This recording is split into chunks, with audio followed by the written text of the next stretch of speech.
Lost in Space is an anime about, well, you guessed it, space. Lost has a rich variety of interesting and colorful characters. The male to female ratio is surprisingly balanced, as we have a fair amount of guys and girls go on a mission on another planet. The animations are pretty cool, and I really enjoy how the strong contrast of colors give the art style a certain cartoonish look. The character design is also pretty badass. I'm glad most guys are well developed older teens. It just creates a better dynamic when they interact between themselves and with the hot females around them. At first it is shown that some cheerful pink girl is the main character in the story. Ever since the beginning, most events are seen from her perspective, only for the show to all of a sudden prioritize the story of the coolest guy in the group. I'm getting some Planeteers vibes from this, as in that anime, the main character's adventures were also at first witnessed from the eyes of his female colleague. Lost in Space also reminds me of another recent mecha title, released in winter of last year, called Darling in the Fran X6.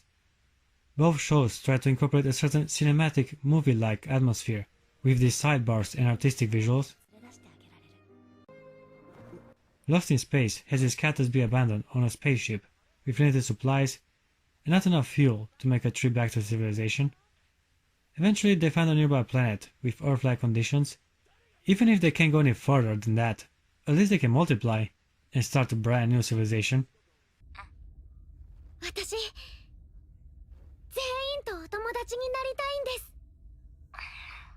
Now that is the kind of show I would be interested to watch. 4 guys and 6 girls can do wonders if left without condoms and contraceptions.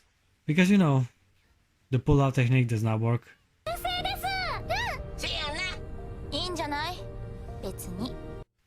Sadly, they had to have a plan and create a Star Trek-like environment, with the cool dude taking his rightful place as the ship's captain.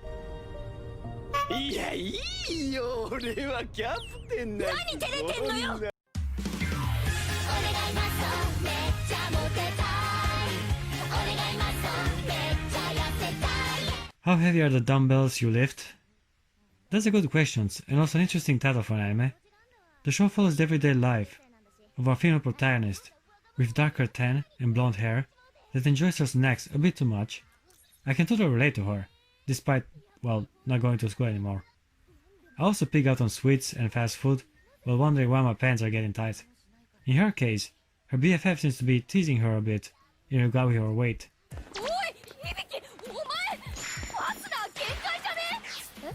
Which motivated our blonde bimbo to get in shape and lose some extra pounds.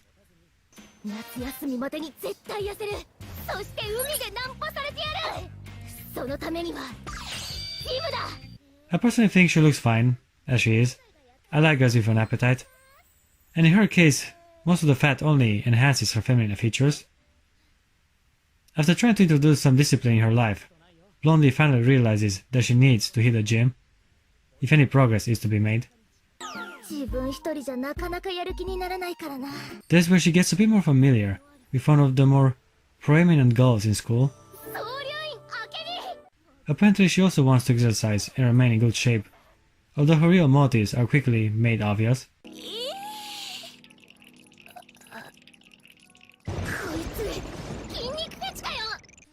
She likes muscles, and the gym was an obvious feeding ground for her fetish.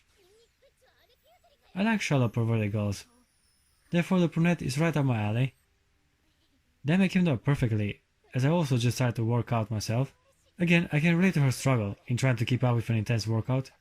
The main cat is also pretty out of shape, and even basic training is a bit hard on her body, which results in numerous funny, relatable scenes.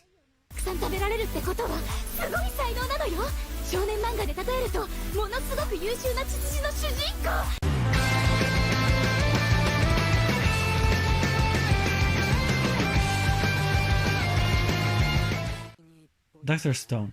This anime came straight out of the 90s. From the art style to the way it is structured, and not to forget the painful retro shonen look of the main character, or maybe secondary character, as tall, dark and masculine isn't the guy on the cover, but his white-haired scientist companion. Anyway, the anime takes place in a post-apocalyptic world, where all humanity has been turned to stone for 3,700 years.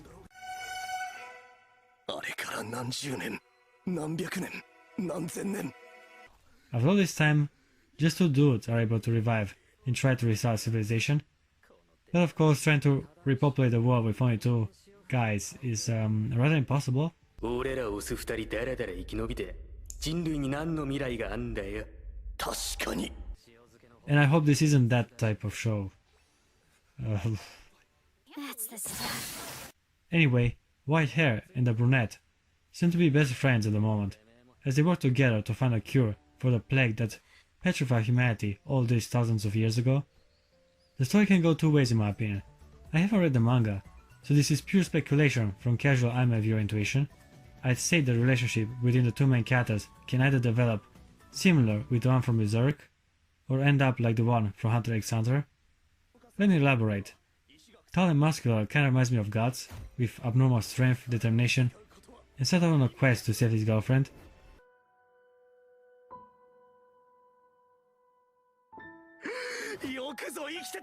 While the white-haired scientist is calm, calculated, and aspires for greatness.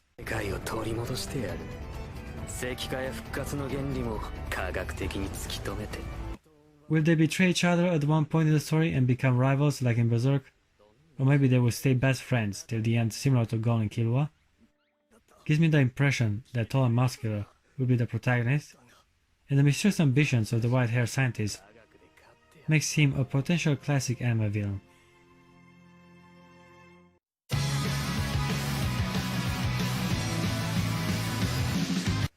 Fire Force. When I first read the title and checked the cover, I was like, this can be a good anime.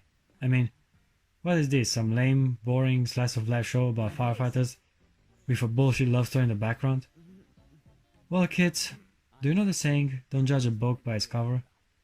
Well, don't judge an anime by its title, cause this is anything but boring. The show is surprisingly action-packed with an entertaining main character and visually impressive fight sequences.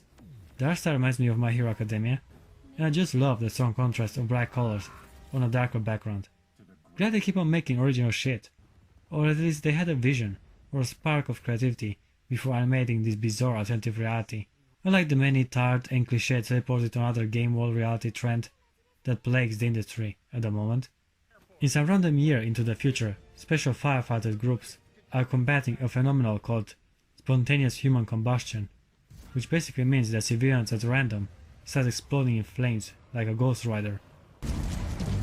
One day, without cause or warning, people the world over began catching fire. They are called infernos, and of course, in typical anime fashion, there are a few people that can harness the power to manipulate the flames while also retaining their human form. This is a time for love, not war, Iris. And I really don't think you should stoop to violence anyway. I mean, you're a nun, you silly goober. The main cat is one of those later generations, and has gotten the nickname Devil Footsprint for his ability to ignite his feet at will. I like this guy, he has a confident look on his face, given his devilish smile and aggressive temper. Yeah. Why does she smell so good? Easy, Turbo, you look like you want to eat her. I am glad young Bakugo finally got his own show. Sir, I just wanted to be a hero. I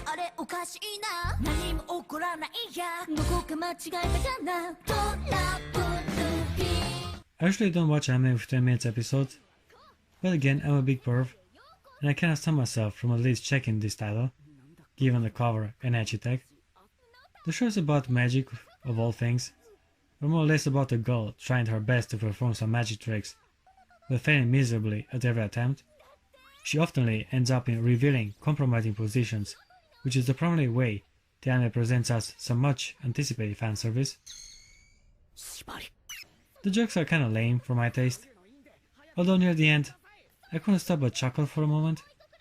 The busty white-haired girl is entertaining and cute, which definitely is a plus, while the guy that tags along is stale and boring. I guess it was intentional to create a dynamic between two opposing yet complementary personalities. Can't say I hate the guy though, as he often shows signs that he enjoys the company of a hot, young, voluptuous lady. Good for him. Nothing I dislike more than a dude that ignores the estrogen paradise surrounding him. 何しょうもないこと言ってるんですか。このままじゃ物質がめちゃくちゃですよ。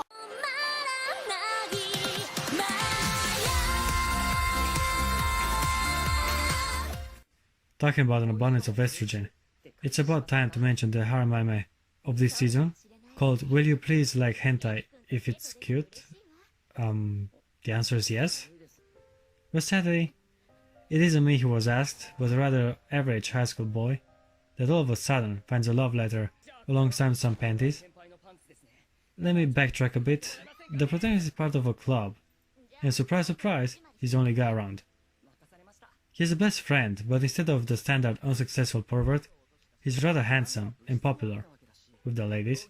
いつもモテモテだな。別に嬉しくはないけど。 The main character also has a younger sister, of course, that in typical anime fashion does the chores, cooks for him, and keeps his bed warm during the night. Trust me, if you had watched as many harem anime as I did, this would be standard procedure. Nothing new or out of the ordinary. ねえ、ケーキ先輩？ケーキ先輩は巨乳がお好きなんですか？ What I like about this particular teenage boy was his desire to get romantically involved with someone. Most harem kings are only interested in both and a peaceful, quiet life, which is also excellent. But it's nice to have a bit of a variety once in a while. I don't get the title though. There's nothing hentai worthy in this episode. Only some strange fetishes. ケーキくんに頭を撫でてほしいのだけど。いきなり何ですか？ The protagonist also does not know exactly who wrote the love letter. There are 4 suspects, one of which is his little sister. So the anime begins with the protagonist set on a quest to find out which one of them has her hearts for him. 女の子は興味のない男の子に意地悪したりしないんですよ。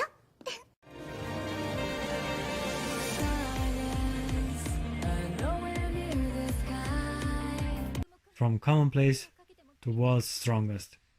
Nearly spaced out with this one, and I'm glad I gave it a try.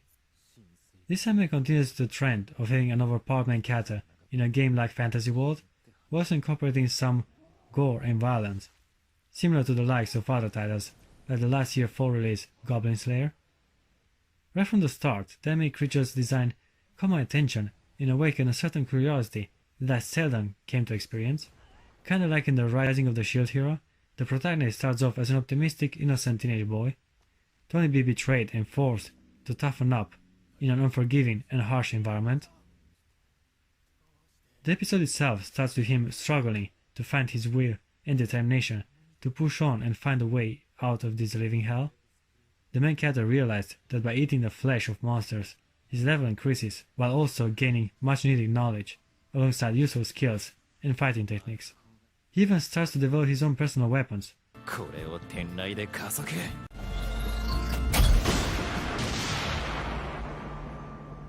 With that white hair, a jacket, and a gun, the main character looks pretty similar to Dante from the DMC franchise. Not sure this was intentional, but it certainly makes him a lot cooler than how he started at the beginning of the episode. I like the survival path he's forced to take, while being driven by revenge against the one who betrayed him. Not necessarily something original, but I won't say no to a tough, brooding main character that will eventually get to be surrounded by cute, sensitive girls.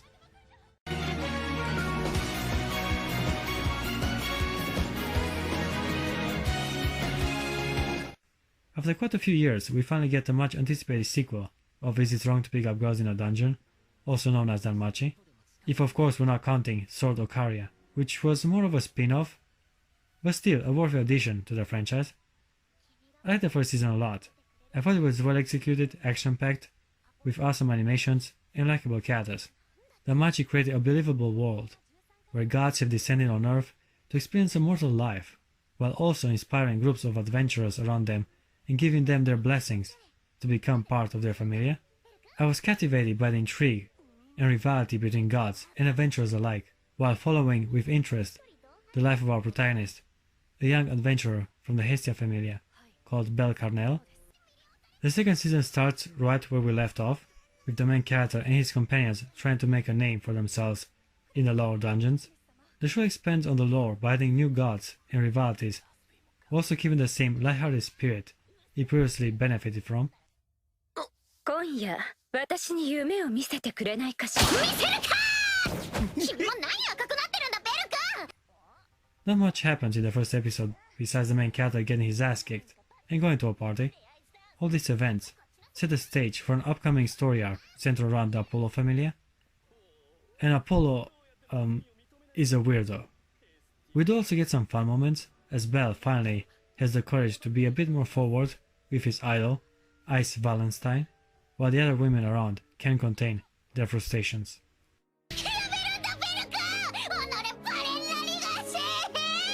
ヘルメス様、後でどうなっても知りませんよ。